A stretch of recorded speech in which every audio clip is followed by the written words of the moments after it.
अयोध्या भारत के उत्तर प्रदेश प्रांत का एक अति प्राचीन धार्मिक नगर है। ये फैजाबाद जिला के अंतर्गत आता है। ये सरजू नदी, जिसे घाघरा नदी कहते हैं, के दाएं तट पर बसा है। प्राचीन काल में इसे कौशल देश कहा जाता था। अयोध्या हिंदुओं का प्राचीन और 7 पवित्र तीर्थ स्थलों में से एक है। वेद में अयोध्या को ईश्वर का नगर बताया गया है। अष्टचक्रा नवद्वारा देवानाम पूर अयोध्या, और इसकी संपन्नता की तुलना स्वर्ग से की गई है। रामायण के अनुसार अयोध्या की स्थापना मनु ने की थी। यह पूरी सरजू के तट पर 12 योजन लगभग 144 किलोमीटर लंबाई और 3 योजन लगभग 36 किलोमीटर चौड़ाई में बसी थी। कई शताब्दी तक यह नगर सूर्यवंशी राजाओं की राजधानी रही है। अयोध्या मूल रूप से मंदिरों का शहर है।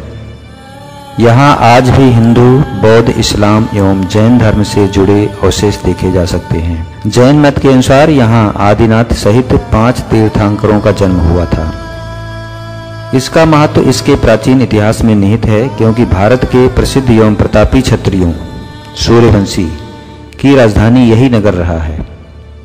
उक्त क्षत्रियों में दाशरथी रामचंद्र अवतार के रूप में पूजे जाते हैं। पहले यह कौशल जनपद की राजधानी था। प्राचीन उल्लेखों के अनुसार तब इसका क्षेत्रफल 96 वर्ग मील था। यहाँ पर 7वीं शताब्दी में चीनी यात्री हेनसांग आया था। उसके अनुसार यहाँ 20 बौद्ध मंदिर थे तथा लगभग 3000 भिक्षु रहते थे।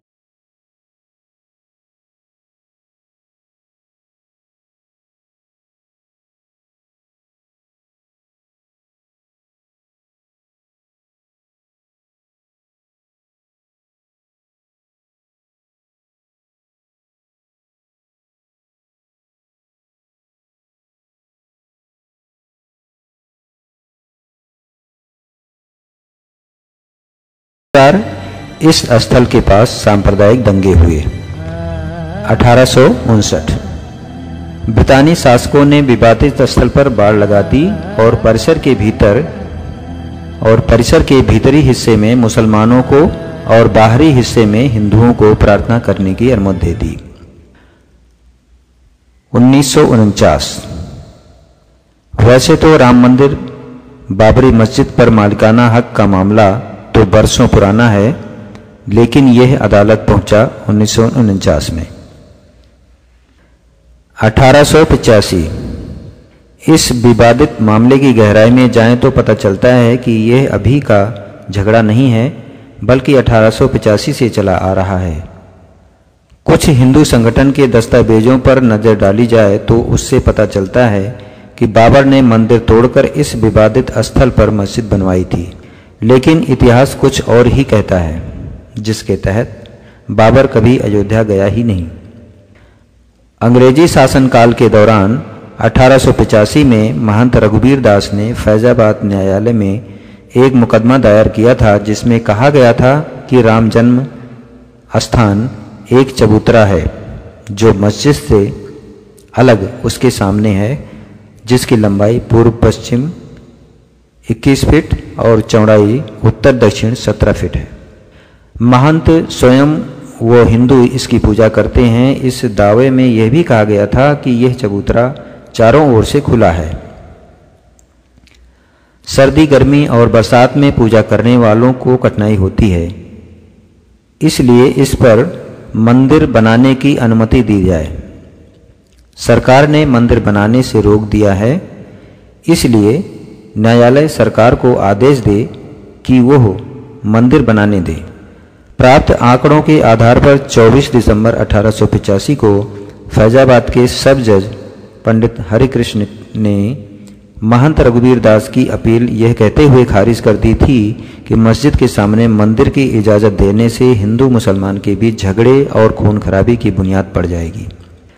फैसले में यह भी कहा गया था कि मंदिर मस्जिद के बीच एक दीवार है जो दोनों पूजा स्थलों को एक दूसरे से अलग साबित करती है। मंदिर और मस्जिद के बीच यह दीवार 1857 से पहले बनाई गई थी। फैजाबाद के सब जज पंडित हरिकृष्ण के फैसले के खिलाफ राम जन्म स्थान के महंत रघुवीर दास ने फैजाबाद के जिला जज कर्नल JR के यहाँ अपील की, जिसका मुआयना करने के बाद इसे 16 मार्च 1886 को खारिज कर दिया गया। जिला जज के इस फैसले के खिलाफ महंत रघुवीर दास ने जुडिशियल कमिश्नर, जिसके पास पूरे अवध के लिए हाई कोर्ट के समान अधिकार थे, ने भी अपने फैसले के जरिए इस अपील को 1 नवंबर 1886 को खारिज कर दिया। इस फैसले के बाद बाबरी मस्जिद में नमाज पढ़ी जाती रही। राम जन्म स्थान चबूतरों पर हिंदू पूजा अर्चना करते रहे। हिंदू मुस्लिम के बीच कभी कोई विवाद नहीं हुआ। सन 1934 में गोवध को लेकर अयोध्या में एक दंगा हुआ, जिसमें बाबरी मस्जिद की एक दीवार को क्षति पहुंची, जिसे सरकार ने अपने खर्चे से बनवा दिया।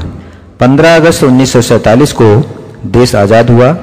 कहा तो यह भी जाता है कि आज़ादी मिलने के बाद कांग्रेस ने राजनीतिक फायदा उठाने के लिए, इस समय देश के प्रधानमंत्री पंडित जवाहरलाल नेहरू थे, बाबरी मस्जिद पर कब्जा करने की योजना बनाई।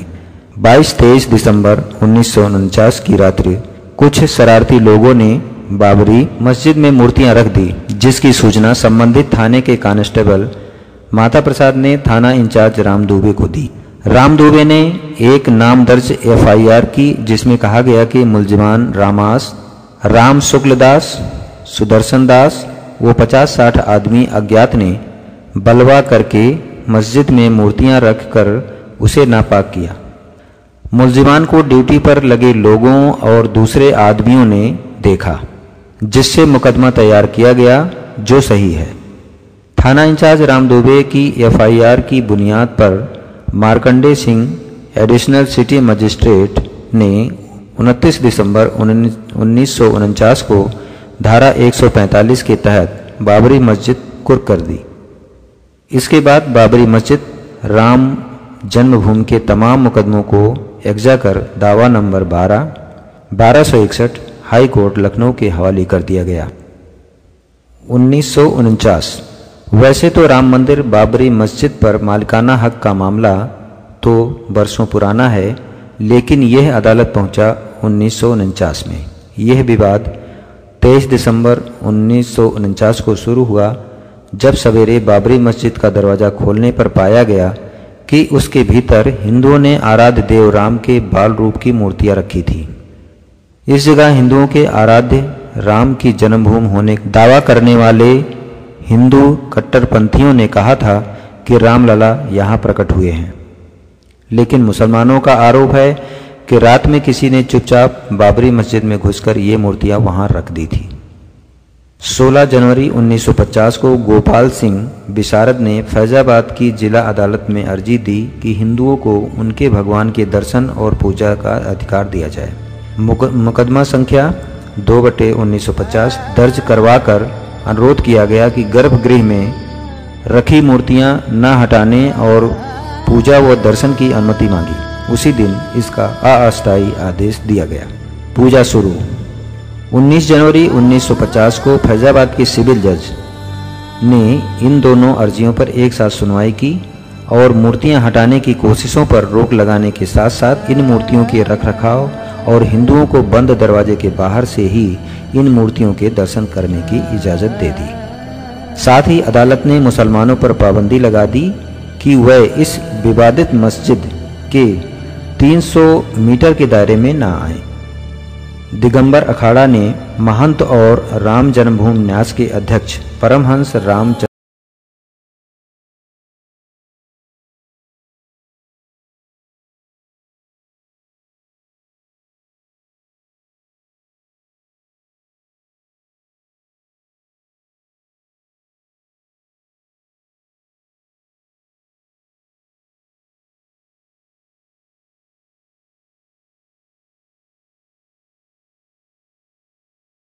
तीनों मुकदमों के लंबित रहने के कारण 1961 तक नहीं हो सका, तो मूर्तियां रखने की तारीख से 12 साल के अंदर मुसलमानों की ओर से एक दावा मालिकाना हक और कब्जा वापसी के बाबत 18 दिसंबर 1961 को दाखिल किया गया। 1961 तक कुछ नहीं हो सका, तो मूर्तियां रखने की तारीख से 12 साल के अंदर मुसलमानों की ओर से एक दावा मालिकाना हक और कब्जा वापसी के बाबत 18 दिसंबर 1961 को दाखिल किया गया। 1984। कुछ हिंदुओं ने विश्व हिंदू परिषद के नेतृत्व में भगवान राम के जन्म स्थल को मुक्त करने और वहां राम मंदिर का निर्माण करने के लिए एक समिति का गठन किया। बाद में इस अभियान का नेतृत्व भारतीय जनता पार्टी के एक प्रमुख नेता लालकृष्ण आडवाणी ने संभाल लिया। 1 फरवरी 1986 ताला खुला। उमेश चंद्र पांडे की एक याचिका पर फैजाबाद के जिला मजिस्ट्रेट के.एम. पांडे ने 1 फरवरी 1986 को विवादित मस्जिद के ताले खोलने का आदेश दिया और हिंदुओं को उसके भीतर जाकर पूजा करने की इजाज़त दे दी। मुसलमानों ने इसके विरोध में बाबरी मस्जिद संघर्ष समिति एक्शन कमेटी का गठन किया। 1 फरवरी 1986 के इस आदेश को मोहम्मद हाशिम अंसारी की ओर से एक रिट पिटीशन दायर करके चुनौती दी गई, जिसमें 3 फरवरी 1986 ईस्वी को हाई कोर्ट ने विवादित भवन में कोई बदलाव न करते हुए यथा स्थिति बनाए रखने के आदेश जारी कर दिए। 11 नवंबर 1986 को विश्व हिंदू परिषद ने विवादित मस्जिद के पास की जमीन पर गड्ढे खोदकर शिला पूजन किया। 1987 में उत्तर प्रदेश सरकार ने इलाहाबाद उच्च न्यायालय की लखनऊ पीठ में एक याचिका दायर की कि विवादित मस्जिद के मालिकाना हक के लिए जिला अदालत में चल रहे 4 अलग अलग मुकदमों को एक साथ जोड़कर उच्च न्यायालय में उनकी एक साथ सुनवाई की जाए। इस अर्जी पर विचार चल ही रहा था कि 1989 में अयोध्या की जिला अदालत में एक याचिका दायर कर मांग की गई कि विवादित मस्जिद को मंदिर घोषित किया जाए। 10 जुलाई 1989 उच्च न्यायालय के 5 मुकदमों को साथ जोड़कर 3 जजों की एक बेंच को सौंप दिया। 3 जजों की एक बेंच 21 साल यानी 1989 से 2010 तक सुनवाई कर रही थी। इस बीच कई जज रिटायर हो गए या उनके तबादले हो गए। 1989 विश्व हिंदू परिषद 1989 विश्व हिंदू परिषद ने राम मंदिर निर्माण के लिए अभियान तेज किया और विवादित स्थल के नज़दीक राम मंदिर की नींव रखी। 10 नवंबर 1989 को अयोध्या में मंदिर का शिलान्यास हुआ, लेकिन अगले ही दिन फैजाबाद के जिलाधीश ने आगे निर्माण पर रोक लगा दी। 1990 विश्व हिंदू परिषद के कार्यकर्ताओं ने बाबरी मस्जिद को कुछ नुकसान पहुंचाया। तत्कालीन प्रधानमंत्री चंद्रशेखर ने वार्ता के जरिए विवाद सुलझाने के प्रयास किए, मगर अगले वर्ष वार्ताएं विफल हो गई। 1990 में देश के पूर्व प्रधानमंत्री चंद्रशेखर ने इस विवाद का हल निकालना चाहा। उन्होंने बाबरी मस्जिद एक्शन कमेटी और विश्व हिंदू परिषद को आमने सामने बैठा दिया। दोनों के बीच सरकार ने भैरव सिंह शेखावत और शरद पवार को नियुक्त किया। बातचीत के कई दौर चले। आखिर में यह तय हुआ कि दोनों पक्ष अपने अपने कागज और सबूत पेश करें। बाबरी मस्जिद एक्शन कमेटी ने तो दस्तावेज पेश किए, लेकिन विश्व हिंदू परिषद ने दस्तावेज नहीं पेश किए। 9 अगस्त 1991 को भारतीय संसद में पेश की गई जानकारी के अनुसार फैजाबाद के तत्कालीन जिलाधिकारी के नैयर ने घटना की जो रिपोर्ट राज्य सरकार को भेजी थी, उसमें लिखा था, रात में जब मस्जिद में कोई नहीं था तब कुछ हिंदुओं ने बाबरी मस्जिद में घुसकर वहां एक मूर्ति रख दी थी। अंत में 6 दिसंबर 1992 को केंद्र में कांग्रेस की नरसिम्हा राव सरकार के रहते कार सेवा के दौरान मस्जिद को ढहा दिया गया। पूरे देश में सांप्रदायिक दंगे हुए। विदेशों में भी इस घटना की निंदा हुई, जिसके दबाव में आकर केंद्र में स्थापित केंद्र कांग्रेस सरकार के तत्कालीन प्रधानमंत्री नरसिंह राव ने 26 जनवरी 1993 को लाल किले से घोषणा की कि वह उसी स्थान पर पुनः मस्जिद का निर्माण कराएंगे। 1992 6 दिसंबर को क्या हुआ, कैसे हुआ? विश्व हिंदू परिषद, शिवसेना और भारतीय जनता पार्टी के कार्यकर्ताओं ने 6 दिसंबर को बाबरी मस्जिद को ध्वस्त कर दिया। इसके परिणाम स्वरूप देश भर में हिंदू और मुसलमानों के बीच सांप्रदायिक दंगे भड़क उठे, जिसमें 2000 से ज़्यादा लोग मारे गए। 5 दिसंबर 1992 इस दिन अयोध्या में लाखों कार सेवक एक और नारा बार बार लगा रहे थे, मिट्टी नहीं सरकाएंगे, ढांचा तोड़कर जाएंगे। ये तैयारी एक दिन पहले की थी। कार सेवकों ने अगले दिन 12 बजे का वक्त तय किया था। कार सेवा शुरू करने का एक अजीब का जोश सबके चेहरे पर साफ देखा जा सकता था। 6 दिसंबर सुबह 11 बजे। सुबह 11 बजे के करीब कारसेवकों के एक बड़े जत्थे ने सुरक्षा घेरा तोड़ने की कोशिश की, लेकिन उन्हें वापस धकेल दिया गया। इसी वक्त वहां पर नजर आए बीएचपी नेता अशोक सिंघल कारसेवकों से घिरे हुए और उन्हें कुछ समझाते हुए। थोड़ी ही देर में उनके साथ बीजेपी नेता मुरली मनोहर जोशी भी जुड़ गए। तुरंत ही इस भीड़ में लाल कृष्ण आडवाणी भी नजर आए। सभी सुरक्षा घेरे के भीतर मौजूद थे और लगातार बाबरी मस्जिद की तरफ बढ़ रहे थे। तभी पहली बार मस्जिद का बाहरी दरवाज़ा तोड़ने की कोशिश हुई, लेकिन पुलिस ने उसे नाकाम कर दिया। तस्वीरें गवाह हैं कि इस दौरान पुलिस अधिकारी दूर खड़े होकर तमाशा देख रहे थे। 6 दिसंबर सुबह 11 बजे। मस्जिद अब भी सुरक्षित खड़ी थी। तभी वहां पीली पट्टी बांधे कारसेवकों का आत्मघाती दस्ता आ पहुंचा। उसने पहले से मौजूद कारसेवकों को कुछ समझाने की कोशिश की, जैसे वो किसी बड़ी घटना के लिए सबको तैयार कर रहे थे। कुछ ही देर में बाबरी मस्जिद की सुरक्षा में लगी पुलिस की इकलौती टुकड़ी वहां से बाहर निकलती नजर आई। न कोई विरोध, न मस्जिद की सुरक्षा की परवाह। पुलिस की इस टुकड़ी को दूर मचान पर बैठे पुलिस अधिकारी सिर्फ देखते रहे, कुछ किया नहीं।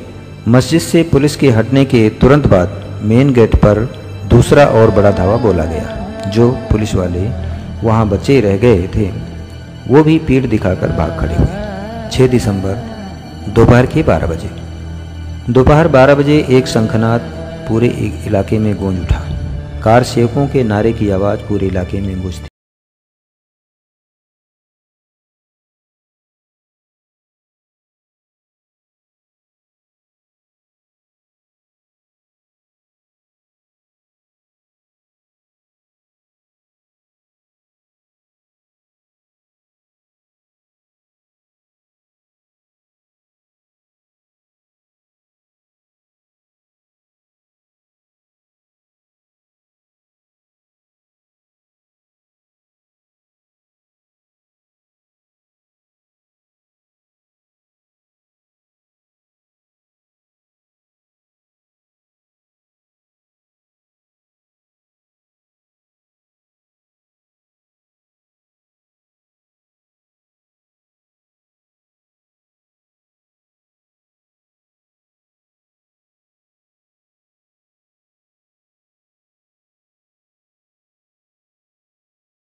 हुआ है, जिसके मुताबिक 6 दिसंबर 1992 को विवादित स्थल से 150 मीटर दूर मंच बनाया गया था।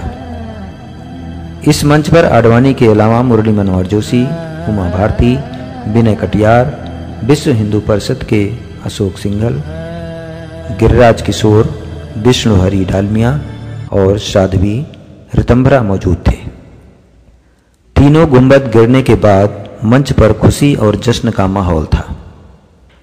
विवादित ढांचे का पहला गुंबद दोपहर 2 बजे, दूसरा 3 बजे और तीसरा 4:30 बजे गिरा। यह बयान आईपीएस अधिकारी अंजू गुप्ता का है। अंजू गुप्ता के मुताबिक घटना वाले दिन वहां मौजूद भाजपा नेता लाल कृष्ण आडवाणी ने कारसेवकों को खुश करने के लिए जोशीला भाषण दिया था। वह बार बार कह रहे थे कि मंदिर वहीं बनेगा। गुप्ता ने यह भी कहा कि विनय कटियार, उमा भारती व साध्वी ऋतंभरा ने भी उकसाने वाले भाषण दिए थे। गुप्ता ने कहा कि आडवाणी की रामकथा कुंज में आते ही माहौल गर्म हो गया था। तब कुंज में भाजपा के कलराज मिश्र, दिवंगत प्रमोद महाजन और आचार्य धर्मेंद्र के अलावा भाजपा व विश्व हिंदू परिषद के करीब 100 नेता मौजूद थे। आडवाणी ने अपने भाषण में बार बार कहा कि मंदिर विवादित करार दिए गए 2.77 एकड़ भूमि में ही बनेगा। गुप्ता के अनुसार उन्होंने आडवाणी के पूछने पर बताया था कि लोग गुंबदों पर चढ़ने की कोशिश कर रहे हैं। इस पर आडवाणी ने विवादित स्थल पर जाने और लोगों से गुंबद से उतरने की अपील करने की इच्छा जताई। वरिष्ठ अधिकारियों से चर्चा के बाद आडवाणी को बताया गया कि वहां जाना ठीक नहीं होगा। यदि वे किसी दुर्घटना की चपेट में आ गए तो स्थिति नियंत्रण से बाहर हो जाएगी। गुप्ता के मुताबिक बाद में आडवाणी ने भारती को भेजा। वे जल्द ही वापस आ गई। भारती ने बताया कि उन्होंने लोगों को छड़ों, हथौड़े आदि के साथ देखा है। जब मस्जिद के गुंबद गिरा दिए गए तब भारती व रितंभरा परस्पर गले लग गई और उन्होंने मिठाइयाँ बांटी। उन्होंने आडवाणी और भाजपा नेता मुरली मनोहर जोशी को भी बधाई दी। किसी भी नेता ने विध्वंस रोकने की अपील नहीं की। गुप्ता ने बताया कि तत्कालीन डीजीपी एससी दीक्षित ने ड्यूटी पर तैनात सुरक्षाकर्मियों को बधाई दी। दीक्षित ने यह भी कहा कि सहयोग करने और कोई कार्रवाई नहीं करने के लिए उनका नाम इतिहास के पन्नों में स्वर्ण अक्षरों में दर्ज होगा। दिसंबर 1992 में बाबरी मस्जिद गिराए जाने के बाद तत्कालीन नरसिंह राव सरकार ने विश्व हिंदू परिषद पर प्रतिबंध लगाने का फैसला लिया था। जस्टिस बाहरी आयोग की सिफारिश पर नरसिंह राव की सरकार ने विश्व हिंदू परिषद पर प्रतिबंध लगाने का फैसला किया था। जनवरी 2002 अयोध्या विवाद सुलझाने के लिए प्रधानमंत्री वाजपेयी ने अयोध्या समिति का गठन किया। वरिष्ठ अधिकारी शत्रुघ्न सिंह को हिंदू और मुसलमान नेताओं के साथ बातचीत के लिए नियुक्त किया गया। फरवरी 2002 भारतीय जनता पार्टी ने उत्तर प्रदेश विधानसभा के लिए अपने घोषणा पत्र में राम मंदिर निर्माण के मुद्दे को शामिल करने से इनकार कर दिया। विश्व हिंदू परिषद ने 15 मार्च से राम मंदिर निर्माण कार्य शुरू करने की घोषणा कर दी। सैकड़ों हिंदू कार्यकर्ता अयोध्या में इकट्ठा हुए। अयोध्या से लौट रहे हिंदू कार्यकर्ता जिस रेलगाड़ी में यात्रा कर रहे थे उस पर गोधरा में हुए हमलों में 58 कार्यकर्ता मारे गए। 13 मार्च 2002 सर्वोच्च न्यायालय ने अपने फैसले में कहा कि अयोध्या में यथास्थिति बरकरार रखी जाएगी और किसी को भी सरकार द्वारा अधिगृहित जमीन पर शिला पूजन की अनुमति नहीं होगी। केंद्र सरकार ने कहा कि अदालत के फैसले का पालन किया जाएगा। 15 मार्च 2002 विश्व हिंदू परिषद और केंद्र सरकार के बीच इस बात को लेकर समझौता हुआ कि विश्व हिंदू परिषद के नेता सरकार को मंदिर परिसर से बाहर शिलाएं सौंपेंगे। राम जन्मभूमि न्यास के अध्यक्ष महंत परमहंस रामकृष्ण दास और विश्व हिंदू परिषद के कार्यकारी अध्यक्ष अशोक सिंघल ने के नेतृत्व में लगभग 800 कार्यकर्ताओं ने सरकारी अधिकारी को अखाड़े में शिलाएं सौंपी। जनवरी 2003 रेडियो तरंगों के जरिए ये पता लगाने की कोशिश की गई कि क्या विवादित राम जन्मभूमि बाबरी मस्जिद परिसर के नीचे किसी प्राचीन इमारत के अवशेष दबे हैं। कोई पक्का निष्कर्ष नहीं निकला। मार्च 2003 केंद्र सरकार ने सुप्रीम कोर्ट से विवादित स्थल पर पूजा पाठ की अनुमति देने का अनुरोध किया, जिसे ठुकरा दिया गया। अप्रैल 2003 इलाहाबाद हाई कोर्ट के निर्देश पर पुरातात्विक सर्वेक्षण विभाग ने विवादित स्थल की खुदाई शुरू की। जून महीने तक खुदाई चलने के बाद आई रिपोर्ट में कोई ठोस निष्कर्ष नहीं निकला। मई 2003 सीबीआई ने 1992 में अयोध्या में बाबरी मस्जिद गिराए जाने के मामले में उप प्रधानमंत्री लालकृष्ण आडवाणी सहित 8 लोगों के खिलाफ पूरक आरोप पत्र दाखिल किए। जून 2003 कांची पीठ के शंकराचार्य जयेंद्र सरस्वती ने मामले को सुलझाने के लिए मध्यस्थता की और उम्मीद जताई कि जुलाई तक अयोध्या मुद्दे का हल निश्चित रूप से निकाल लिया जाएगा, लेकिन ऐसा कुछ नहीं हुआ। अगस्त 2003 भाजपा नेता और उप प्रधानमंत्री ने विश्व हिंदू परिषद के इस अनुरोध को ठुकराया कि राम मंदिर बनाने के लिए विशेष विधेयक लाया जाए। जुलाई 2005 5 हथियारबंद चरमपंथियों ने अयोध्या के विवादित परिसर पर हमला किया, जिसमें 5 चरमपंथियों सहित 6 लोग मारे गए। हमलावर बाबरी सुरक्षा घेरे के नज़दीक ही मार डाले गए। 6 जुलाई 2005 इलाहाबाद हाई कोर्ट ने बाबरी मस्जिद गिराए जाने के दौरान भड़काऊ भाषण देने के मामले में लालकृष्ण आडवाणी को भी शामिल करने का आदेश दिया। इससे पहले उन्हें बरी कर दिया गया था। 28 जुलाई 2005 लालकृष्ण आडवाणी 1992 में बाबरी मस्जिद विध्वंस मामले में गुरुवार को रायबरेली की एक अदालत में पेश हुए। अदालत ने लालकृष्ण आडवाणी के खिलाफ आरोप तय किए। 4 अगस्त 2005 फैजाबाद की अदालत ने अयोध्या के विवादित परिसर के पास हुए हमले में कथित रूप से शामिल 4 लोगों को न्यायिक हिरासत में भेजा। 20 अप्रैल 2006 कांग्रेस के नेतृत्व वाली यूपीए सरकार ने लिब्राहन आयोग के समक्ष लिखित बयान में आरोप लगाया कि बाबरी मस्जिद को ढहाया जाना सुनियोजित षड्यंत्र का हिस्सा था और इसमें भाजपा, राष्ट्रीय स्वयंसेवक संघ, बजरंग दल और शिवसेना की मिलीभगत थी। 20 अप्रैल 2006 कांग्रेस के नेतृत्व वाली यूपीए सरकार ने लिब्राहन आयोग के समक्ष लिखित बयान में आरोप लगाया कि बाबरी मस्जिद को ढहाया जाना सुनियोजित षड्यंत्र का हिस्सा था और –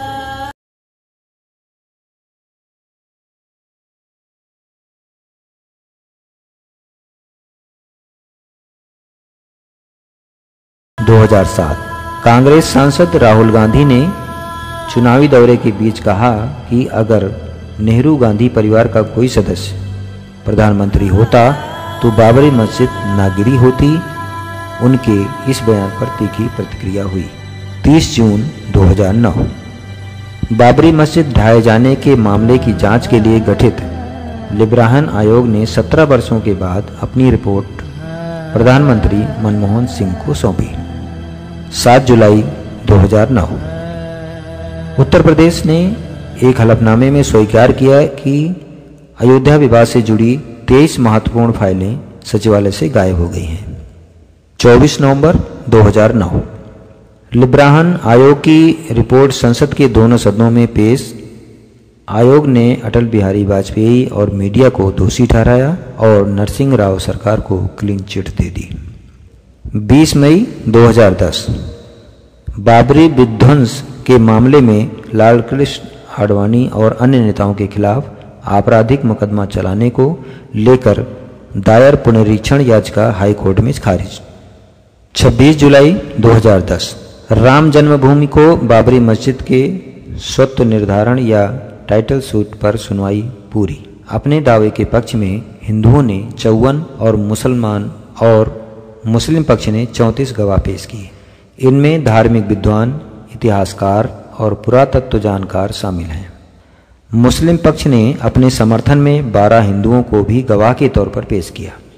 दोनों पक्षों ने लगभग 15,000 पेज दस्तावेजी सबूत पेश किए। कई पुस्तकें भी अदालत में पेश की गईं। अयोध्या में विवादित जमीन के मालिकाना हक के 4 मामलों की सुनवाई करने वाली हाई कोर्ट की विशेष पीठ पिछले 21 साल में 13 बार बदल चुकी है। इस तरह 1989 से अब तक कुल 18 हाई कोर्ट जज इस मामले की सुनवाई कर चुके हैं। 30 सितंबर 2010 अयोध्या मामले पर इलाहाबाद हाई कोर्ट की लखनऊ पीठ ने अपना फैसला सुना दिया है। विवादित जमीन के मालिकाना हक को लेकर किसी एक पक्ष में फैसला नहीं आया है। सुन्नी वक्फ बोर्ड की पूरे जमीन पर मालिकाना हक के दावे को कोर्ट ने खारिज कर दिया है। फैसले के मुताबिक विवादित स्थल को 3 हिस्सों में बांटा जाएगा। 30 सितंबर 2010 अयोध्या मामले पर इलाहाबाद हाईकोर्ट की लखनऊ पीठ ने अपना फैसला सुना दिया है। विवादित जमीन के मालिकाना हक को लेकर किसी एक पक्ष में फैसला नहीं आया है। सुन्नी वक्फ बोर्ड की पूरे जमीन पर मालिकाना हक के दावे को कोर्ट ने खारिज कर दिया है। फैसले के मुताबिक विवादित स्थल को 3 हिस्सों में बांटा जाएगा। एक हिस्सा हिंदुओं को, दूसरा सुन्नी वक्फ बोर्ड को और तीसरा हिस्सा निर्मोही अखाड़े को मिलेगा। हाई कोर्ट ने माना है कि जिस स्थान पर भगवान राम की मूर्ति रखी हुई है वही राम जन्म स्थान है और यही हिस्सा हिंदुओं को मिलेगा। हालांकि 3 महीने तक विवादित स्थल पर यथास्थिति बनी रहेगी। कोर्ट ने कहा है कि फैसले के खिलाफ सुप्रीम कोर्ट जाने के लिए सभी पक्षों के पास 3 महीने का वक्त रहेगा। अमन सिखाती अयोध्या। अयोध्या में फूल बंगले की सजावट से लेकर विभिन्न मेले त्योहारों तक तमाम मौक़ों पर शहर के हिंदू मुस्लिम साथ साथ दिखाई देते हैं। सरयू नदी में पंडे धर्म कर्म कराते थे। सरयू नदी में पंडे धर्म कर्म कराते थे और मुस्लिम समुदाय के लोग फूल चढ़वाने का काम करते थे। जहूर मियाँ बाबरी मस्जिद का केस भी लड़ते थे और संत महंत सामने से गुजर जाएं तो दुआ सलाम व आदर देने में कहीं भी कोताही नहीं करते थे। हाशिम मियाँ के क्या कहने, उनका महंत परमहंस जी से तो याराना जैसा था। हाशिम मियाँ आज भी हैं, वे बाबरी मस्जिद के एक पक्षकार भी हैं और इसी मामले में हिंदू पक्ष की ओर से पक्षकार रहे रामचंद्र परमहंस के साथ एक ही गाड़ी में बैठकर राम जन्मभूमि बाबरी मस्जिद का मुकदमा लड़ने के लिए जाते थे। भाजपा के सांसद रहे ब्रह्मचारी विश्वनाथ दास शास्त्री की यह बात उस अयोध्या की झलक देती है जिसकी हर ईंट में गंगा जमुनी तहजीब और सद्भाव की मिट्टी बसी है। फूल बंगले की सजावट से लेकर विभिन्न मेले त्योहारों तक तमाम मौकों पर शहर के हिंदू मुस्लिम साथ साथ दिखाई देते हैं। पूजा के लिए दिए जाने वाले फूलों से लेकर मंदिरों में चढ़ने वाले माला को पिरोने के काम में लगे मुस्लिम समुदाय के लोग शहर के ताने बाने में ऐसे रचे बसे हैं कि यदि ये ना हो तो शायद अयोध्या की जिंदगी ही ठहर जाए। कनक भवन के बगल में स्थित सुंदर भवन में राम जानकी का मंदिर है। अंसार हुसैन उर्फ चुन्ने मियाँ 1945 से लेकर जीवन के अंतिम क्षणों तक इस मंदिर के मैनेजर रहे। मेले में तो वह पुजारी के काम में मंदिर में हाथ भी बटाते थे। वह पंचवक्ती नमाजी थे, लेकिन क्या मजाल इसे लेकर अयोध्या में कोई विवाद हुआ हो। अयोध्या के साधु संतों के लिए विशेष तौर पर अयोध्या के मुस्लिम कारीगरों द्वारा जो खड़ाऊ बनाई जाती है उसे चुन्नी मुन्नी कहते हैं। इसका वजन 50 से लेकर 100 ग्राम तक होता है। इसे बनाने वाले एक मोहम्मद इकबाल बताते हैं कि यह एक खास हुनर है। इनके पिता भी यही काम करते थे और खानदान के लगभग 1 दर्जन लोग इसे अपना व्यवसाय और सेवा बनाए हुए हैं। 6 दिसंबर 1992 को बाहरी उपद्रवी लोगों ने उनका घर जलाकर खाक कर दिया। फिर भी इन्होंने ना तो अयोध्या छोड़ी और ना खड़ाऊ बनाना। हनुमानगढ़ी सहित तमाम मंदिरों में ये खड़ाऊ चढ़ाई जाती है। जब हिंदू विश्व परिषद के अयोध्या आंदोलन के कारण स्थितियां खराब होने के अंदेशे में खड़ाऊ के कारोबार में लगे मुस्लिम कारीगर थोड़े दिनों के लिए अयोध्या छोड़कर दूसरी जगहों पर चले गए तो विश्व हिंदू परिषद को भरत कुंड के खड़ाऊ पूजन का कार्यक्रम पूरा करने के लिए जरूरी खड़ाऊ उपलब्ध नहीं।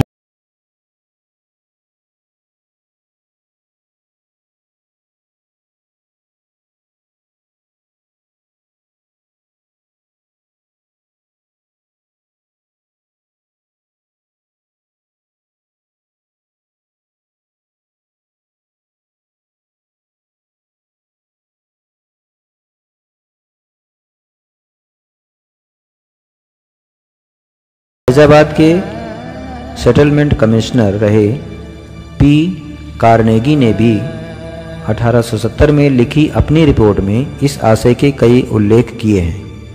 रामकोट क्षेत्र, जहां अयोध्या विवाद का मुख्य केंद्र बिंदु विवादित परिसर है,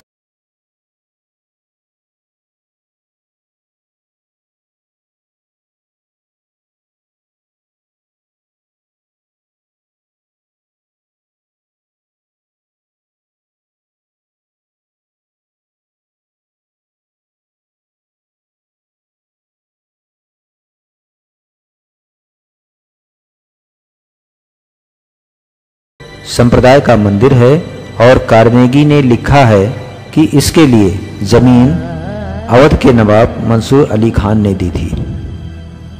रामकोट में प्रवेश द्वार पर ही एक टीले नुमा किले के रूप में दिखती है। रामकोट में प्रवेश द्वार पर ही एक टीले नुमा किले के रूप में दिखती है। हनुमानगढ़ी सीढ़ियां देख लीजिए तो लगता है कि जैसे पहाड़ी पर चढ़ना है। हनुमानगढ़ी को नवाबों के समय में दी गई भूमि पर बनाया गया था और आसफुद्दौला के नायब वजीर राजा टिकैत राय ने इसे राजकोष के धन से बनवाया था। आज भी यहाँ फारसी में लिपिबद्ध पंचायती व्यवस्था चल रही है, जिसका मुखिया गद्दी नसीन कहलाता है।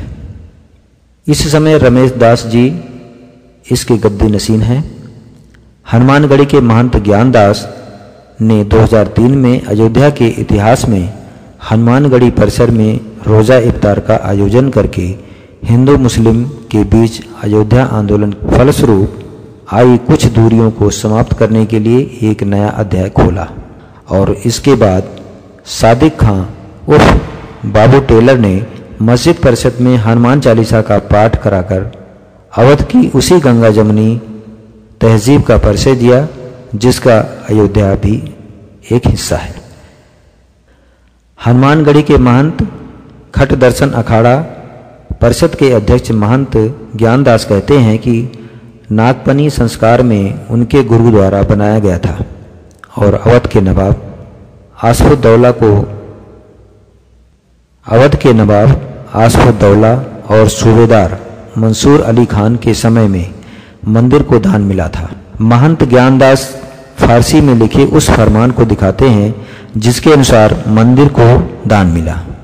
वह कहते हैं, जहाँ तक मुझे ज्ञात है कि नवाब के नायब नवल राय द्वारा अयोध्या के कई मंदिरों का जीर्णोद्धार हुआ। बाबा अभय रामदास को भी नवाबों के काल में भूमि दी गई थी। इसी अयोध्या में बाबर के समकालीन मुस्लिम शासकों ने दंत धावन कुंड से लगे आचारी मंदिर, जिसे दंत धावन कुंड मंदिर के रूप में भी जाना जाता है, को 500 बीघे जमीन ठाकुर के भोग, राग, आरती के लिए दान में दी थी। महंत नारायणाचारी बताते हैं कि अंग्रेजों ने भी इस जमीन पर मंदिर का मालिकाना हक बरकरार रखा और जमीन को राजस्व कर से भी मुक्त रखा, इस शर्त पर कि मंदिर द्वारा ब्रिटिश हुकूमत के खिलाफ कोई कार्य नहीं किया जाएगा। अयोध्या में ही उदासीन संप्रदाय का नानकशाही रानोपाली मंदिर भी है। यह वही मंदिर है जिसकी चौखट पर ऐतिहासिक धनदेव शिलालेख जड़ा है, जिसमें पुष्यमित्र के वंशजों द्वारा यहाँ एक ऐतिहासिक यज्ञ करने का वर्णन है। इस मंदिर का क्षेत्र ही इतना बड़ा है कि मंदिर परिसर के अंदर खेती भी होती है। तहलका ने कुछ साल पहले जब यहाँ महंत दामोदर दास से मुलाकात की थी तो उन्होंने नवाब आसफुद्दौला का एक दस्तावेज दिखाया था जो फारसी में लिखा था। उन्होंने बताया था नवाब ने मंदिर के लिए 1000 बीघे जमीन दान में दी थी, लेकिन इसकी जानकारी हमें नहीं थी। 1950 में इसका पता चला जब महंत केशवदास ने मार्तंड नैयर और शकुंतला नैयर ने मंदिर की जमीन का बैनामा करा लिया। मामला आगे बढ़ा तो पता चला कि यह तो हो ही नहीं सकता, क्योंकि जमीन दान की थी। उसी दौरान हमें आसफुद्दौला की ग्रांट का यह प्रमाण पत्र प्राप्त हुआ था, जिसे कोर्ट में लगाया गया और बैनामा खारिज हुआ। कोर्ट ने कहा कि दान की भूमि को बेचा नहीं जा सकता। गौरतलब है कि शकुंतला नैयर तत्कालीन जिलाधिकारी के नैयर की पत्नी तथा मार्तंड नैयर उनके बेटे थे। के नैयर के समय ही 22-23 दिसंबर 1949 को मूर्तियां बाबरी मस्जिद के अंदर रखी गई थी। बाद में ये पति पत्नी जनसंघ के टिकट पर संसद में सांसद भी निर्वाचित हुए थे। शकुंतला नैयर तत्कालीन जिलाधिकारी के नैयर की पत्नी थी तथा मार्तंड नैयर उनके बेटे थे। के नैयर के समय ही 22-23 दिसंबर 1949 को बाबरी मस्जिद। गौरतलब है कि शकुंतला नैयर तत्कालीन जिलाधिकारी के नैयर की पत्नी तथा मार्तंड नैयर उनके बेटे थे। के नैयर के समय ही 22-23 दिसंबर 1949 को मूर्तियां बाबरी मस्जिद के अंदर रखी गई थी। बाद में ये पति पत्नी जनसंघ के टिकट पर सांसद भी निर्वाचित हुए थे। सरयू किनारे स्थित लक्ष्मण किले के बारे में उल्लेख मिलता है कि यह मुबारक अली खान नाम के एक प्रभावशाली व्यक्ति ने बनवाया था। यह अब रसिक संप्रदाय का मंदिर है, जिसके अनुयायी रासलीला अनुकरण को अपनी उपासना के अंग के रूप में मान्यता देते हैं। अयोध्या फैजाबाद दो जुड़वा शहर हैं। फैजाबाद नवाबों की पहली राजधानी रही है। गंगा जमुनी संस्कृति का प्रभाव फैजाबाद की दुर्गा पूजा पर भी दिखता है। जब चौक घंटाघर की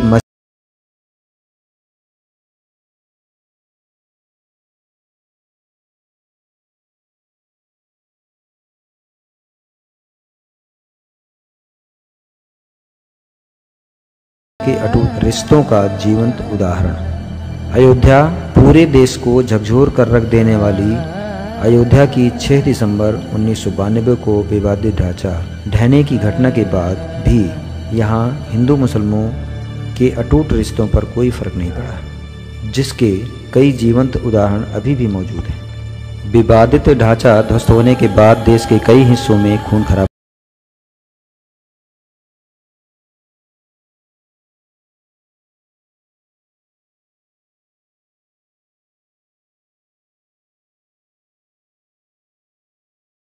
संदेश दे रहा है। अयोध्या से सटे मुमताज नगर के करीब 10 साल तक ग्राम प्रधान रहने वाले डॉक्टर मेराज हों या अधिगृहित परिसर से सटे कजियाना मोहल्ले के अनीस, इन लोगों के साथ ही कई ऐसे लोग हैं जो न सिर्फ मिलजुल कर रहने की संस्कृति को बढ़ावा दे रहे हैं, बल्कि भाईचारे की अनूठी मिसाल बन गए हैं।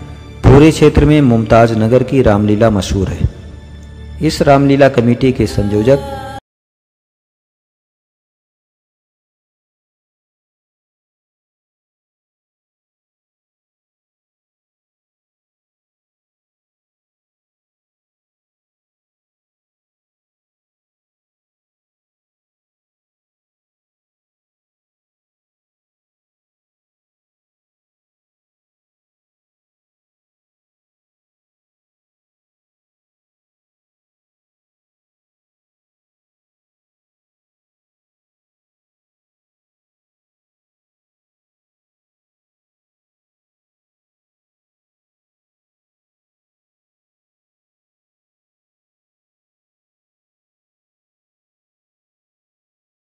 से मुकदमे की पैरवी कर रहा हूँ, लेकिन आज तक किसी हिंदू ने हमको एक लफ्ज़ गलत नहीं कहा। हमारा उनसे भाईचारा है, वो हमको दावत देते हैं, मैं उनके यहाँ सपरिवार दावत खाने जाता हूँ। विवादित स्थल के दूसरे प्रमुख दावेदारों में निर्मोही अखाड़ा के राम केवल दास और दिगंबर अखाड़ा के रामचंद्र परमहंस से हासिम की अंत तक गहरी दोस्ती रही।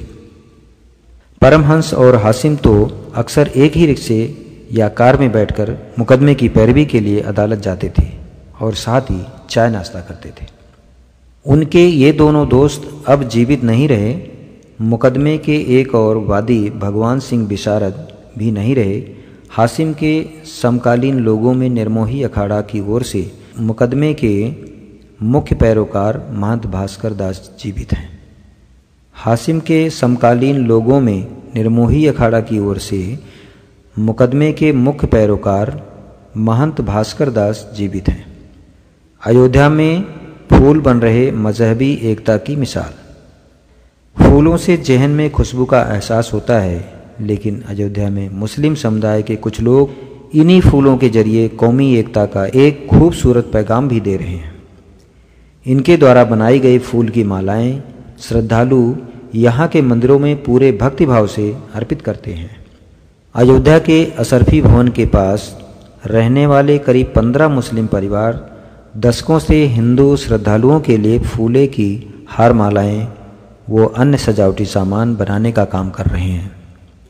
40 साल के अशरफ अली ने कहा कि मंदिरों के लिए फूल मालाएं बनाने का काम हमारे यहाँ पीढ़ियों से चला आ रहा है। हिंदू देवी देवताओं के लिए मुसलमानों का फूलों की मालाएं बनाना बाहर के लोगों के लिए अनोखी बात होगी, लेकिन अयोध्या के लोगों के लिए यह सामान्य बात है। उन्होंने कहा कि हिंदू श्रद्धालु या तो हमसे सीधे संपर्क करके फूलों के हार व अन्य सजावटी सामान खरीद लेते हैं, या वह मंदिरों के बाहर लगने वाले फूलों की दुकानों से खरीदारी करते हैं। इन दुकानों पर हम लोग फूलों की आपूर्ति करते हैं। धार्मिक त्योहारों के दौरान जब बड़ी मात्रा में फूल मालाओं की आवश्यकता होती है तो उस समय विभिन्न मंदिरों के पुजारी भी हमसे संपर्क करके ऑर्डर देते हैं। उन्होंने कहा कि हिंदू श्रद्धालु या तो हमसे सीधे संपर्क करके फूलों के हार वो अन्य सजावटी सामान खरीद लेते हैं या वह मंदिरों के बाहर लगने वाले फूलों की दुकानों से खरीदारी करते हैं। इन दुकानों पर हम लोग फूलों की आपूर्ति करते हैं। धार्मिक त्योहारों के दौरान जब बड़ी मात्रा में फूल मालाओं की आवश्यकता होती है तो उस समय विभिन्न मंदिरों के पुजारी भी हमसे संपर्क करके ऑर्डर देते हैं।